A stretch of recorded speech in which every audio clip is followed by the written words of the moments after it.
मोदी सरकार ने digital gold को बढ़ावा देने के मकसद से साल 2015 में सॉवरेन गोल्ड बॉन्ड योजना की शुरुआत की थी।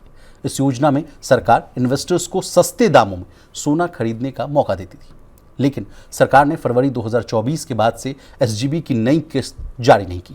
प्रियंका मैम, क्या पिछले कुछ सालों में सोने की कीमतों में जो बेतहाशा तेजी देखने को मिली है, इसी वजह से सरकार नए ट्रेंचेस को नहीं ला रही है या कोई और बड़ी वजह है? देखिए, सोवरेन गोल्ड बॉन्ड जो है ना विशाल, एक सुपर हिट स्कीम मैं कहूँगी। जब ये आई, जो सरकार का मकसद था कि गोल्ड के इंपोर्ट को कंट्रोल करने के लिए, भारतीय घरों में कहा जाता है कि इतना सोना है उसको बाहर निकालने के लिए और उसको एक तरह से फाइनेंशियलाइज करने के लिए ये कोशिश थी सोवरेन गोल्ड बॉन्ड की कि आपको डिजिटल गोल्ड आरबीआई बेचेगा।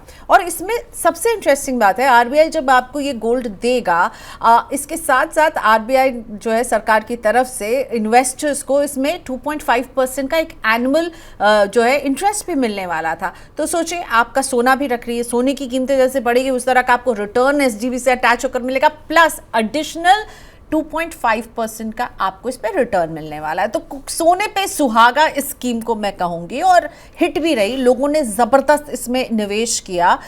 जब ये स्कीम पिछले साल बंद हुई तब तक 146 टन सोना जो है एसजीबी के तहत जो है वो सरकार ने इससे जो है उस पर निवेश करवाया है लोगों को, और अच्छी खासी जो है इसके लिए मैं कहूंगी 72,275 करोड़ रुपए जो है एसजीबी से लोगों ने निवेश और आरबीआई की झोली में पहुंचे। लेकिन इस स्कीम को क्यों कहा सोने पे सुहागा? क्योंकि जो सुहागा है ना, यानी जो इंटरेस्ट देना था, इस इंटरेस्ट आउटगो का भार जो है वो आरबीआई पर, सरकार पर जबरदस्त पड़ा।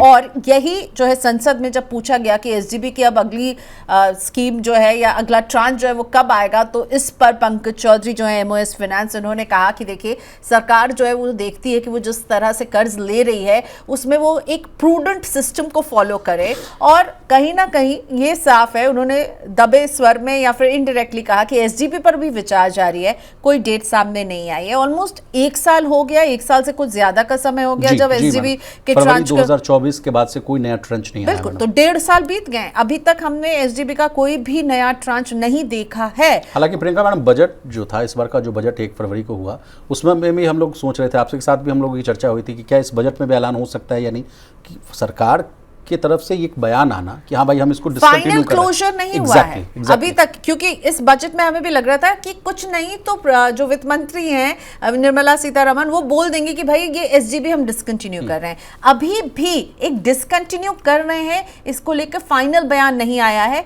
लेकिन जैसा कि विशाल ने बताया कि फरवरी 2024 में आखिरी बार एसजीबी की जो ट्रांच आई, उसके बाद से 2024 से हम 2025 के जुलाई में आ गए हैं, कोई खोज खबर नहीं है। संसद में बड़ा गोलमोल जवाब कि हम जो है प्रूडेंट डेट मैनेजमेंट स्ट्रैटेजी को अपनाते हैं, उसके तहत विचार चल रहा है, यानी कोई आसार नजर नहीं आ रहे हैं। और मुझे लगता है इन्वेस्टर्स के लिए ये बड़ा लॉस है, क्योंकि उनके लिए यहाँ पे निवेश करना जो एक सोने में, अब सोने की कीमतों को देखिए, पिछले 6 महीने में हमने क्या इसमें बढ़त देखी है। आप सोचिए, जिन लोगों ने पुराना 25 से 30% का रिटर्न मिल चुका है मैडम। अगर वाईटीएम अगर देखें 1 जनवरी से अगर इसकी तुलना करें तो 25 से 30% जो है हम लोग का पैसा जो बढ़ता हुआ नजर आ रहा है। ये 1 लाख पार जब सोना है तो इसे खरीदना कितने लोगों के बस की बात है, बताइए। और ऐसे में एक एसजीबी जैसा इंस्ट्रूमेंट एक अच्छा ऑप्शन हो सकता है निवेश करने का, लेकिन सरकार पर इसका बोझ कितना पड़ रहा है, ये बोझ बताइएगा प्रियंका। मैं माफी चाहूंगा, आपको रोक रहा हूँ, लेकिन उसके पहले कुछ और मुद्दों पर भी चर्चा कर लेते हैं। प्रियंका मैम,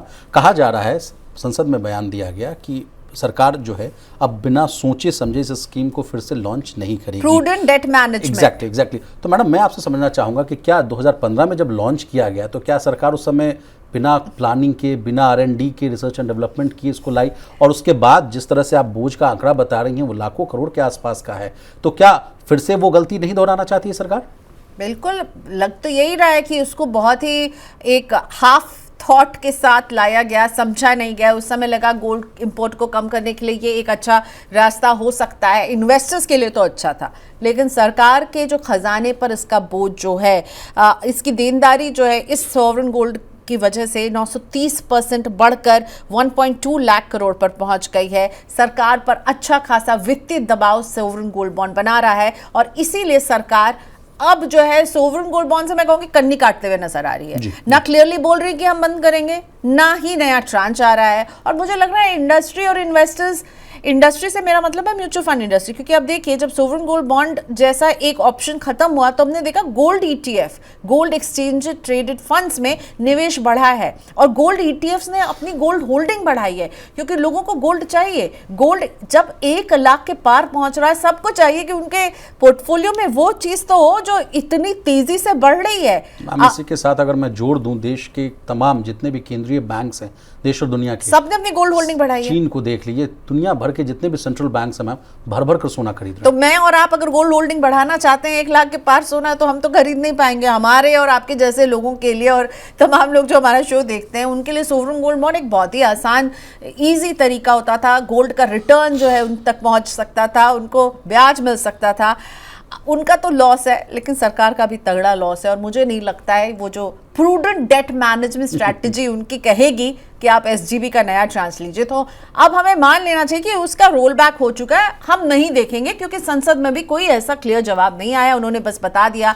आप सोचिए जब लॉन्च हुई थी तब एक बहुत अच्छा आंकड़ा है। प्लीज मैं आपसे जानना चाहूंगा, जो लगातार मैं भी अपने कमेंट्री में कह रहा हूं कि इन्वेस्टर्स को तगड़ा मुनाफा हुआ, 200% की उनको जो है तेजी मिली, अच्छा मुनाफा उन्होंने बांधा, आप भी कह रही हैं। तो वो तेजी को अगर हमारे व्यूअर्स समझना चाहे एकदम आसान भाषा में तो प्लीज समझाइए। तो मार्च में जो एसडीबी की जो सीरीज आई थी, जब लोगों ने उसे खरीदा था तो उन्होंने कितने रुपए पर खरीदा था? उन्होंने इसे खरीदा था 2,943 रुपए की एक बॉन्ड को। 2017 में ना मैडम? 2017 में उन्होंने एक बॉन्ड जो है एसडीबी का, उसके लिए इतना पे किया, ठीक है।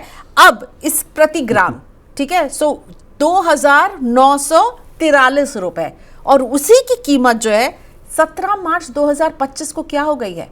8,624 रुपए। तो सोचिए कितना मोटा रिटर्न लोगों ने कमाया है मात्र 8 साल में। और इसीलिए ये सरकार के लिए जो है ना, ये गले की हड्डी बन गई थी कि भाई इतना महंगा सोना होते जा रहा है, प्लस उस पे आप ब्याज दे रहे हैं। आप अगर लोग 8 साल तक इसे होल्ड कर रहे हैं तो टैक्स के लिहाज से भी इसमें जो है छूट मिल रही है। अगर कोई पूरा टेन्योर पूरा कर रहा है तो उसको फिर टैक्स फ्री भी कर दिया जा रहा है।